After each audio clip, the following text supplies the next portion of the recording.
Pasangan Ganjar Pranowo Mahfud MD akrab dengan godaan perolehan suara 16%. Adapun godaan itu bermula saat Ganjar Mahfud sementara ini meraih perolehan suara terendah di kontestasi Pilpres 2024. Menurut hitungan sementara KPU, keduanya meraup suara 16,9%. Kondisi itu pun membuat warganet kerap meninggalkan komentar mengenai 16% di akun media sosial Ganjar maupun Mahfud.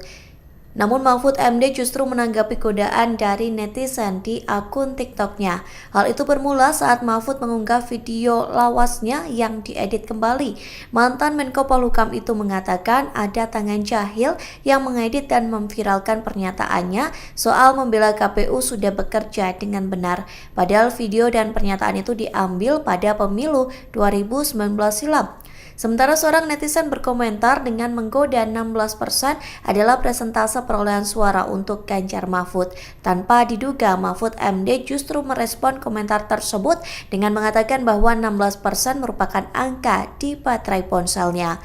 Bahkan dalam postingan tersebut, Mahfud MD lebih aktif membalas komentar dari netizen.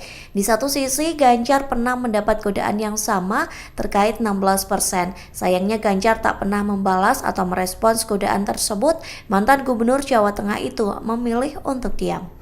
Download Tribun X sekarang, menghadirkan lokal menjadi Indonesia.